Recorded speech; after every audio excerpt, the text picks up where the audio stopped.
muling isinalaysay sa Ingles ni Maria Luisa B. Aguilar Carrillo.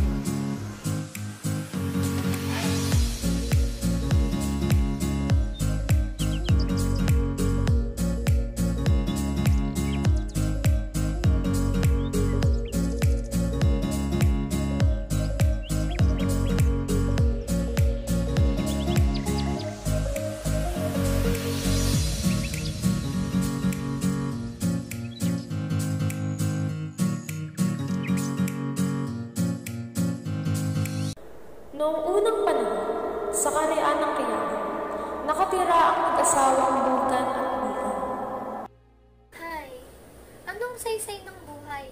Hindi man lang tayo magkaroon ng anak. Mukhang hindi pinapakinggan ng mga Diyos ang ating mga panalangin. Oo, tama ka. Pero halika muna. Magmama tayo at saka natin isipin kung ano ang dapat nating gawin. Matagal na nag-isip ang mag-asawa hanggang nakapag-desisyon si Bugan na maglakbay patungo sa tahanan ng mga Diyos sa silangan. Pupuntahan niya ang mga Diyos na sinang Lilin, Bumaker, Bolang at ang Diyos ng mga hayop. Sinimulan ni Bugan ang kanyang paglalakbay. Pumunta siya sa Ibyo, dumaan sa Poitan, nagtungo siya sa silangan papuntang Naba, Banin.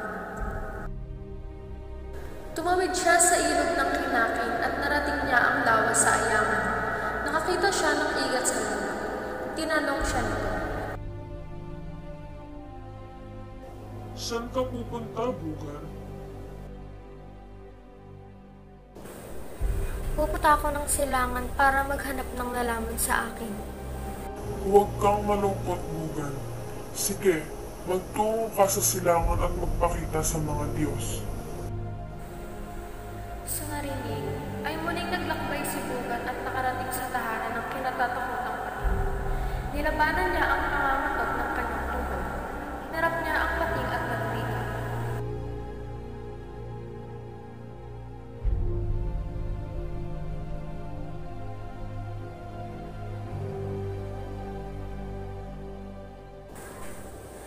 Pakiusap, kainin mo na ako. Kami mag-asawa ay walang anak. Ayaw ko nang mabuhay pa kung hindi ako magkakaroon ng anak. Isang malaking kahihiyan kapag kinain kita, napakaganda. Halika muna sa aking tahanan at kumain. Pagkatapos naluwan ng pating sa hapagkainan, muling naglakad patungo silangan si Bugan. Sa wakas, ay narating na ang tahanan ng mga Diyos na sinang Lilin, Bumaker at iba pang mga Diyos.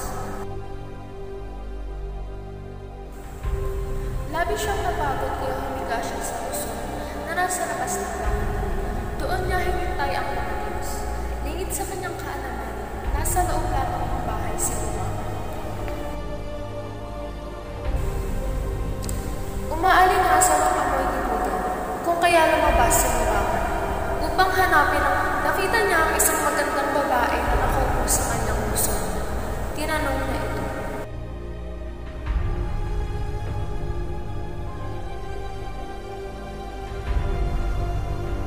Anong ginagawa mo dito, Bugan? Naku, pumunta ako rito upang mamatay sapagkat hindi pa rin kami nagkakaroon ng anak ng asawa kong si Bigan pagkalipas ng ilang taon. Kahibangan, halika. Hanapin natin si Nilin at kung nasaan pa naroroon ng iba pang kaibigan kong mga Diyos.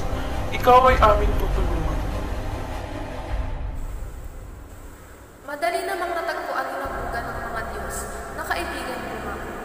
Nang makita ng mga Diyos si Bugan ay nalugod ang mga ito sa kanya. Binigyan nila si Bugan ng mga regalong baboy, manok at kalabaw. Sa sobrang kaluguran ng mga Diyos ay inihatid pa nila si Bugan sa Quiapo. Doon ay tinuruan nila ang mag-asawa ng ritual na buad upang mabiyayaan sila ng mga anak. Masaganang ani at mamuna. Isinagawa nila Bigan at Bugan ang ritual at pinasalamatan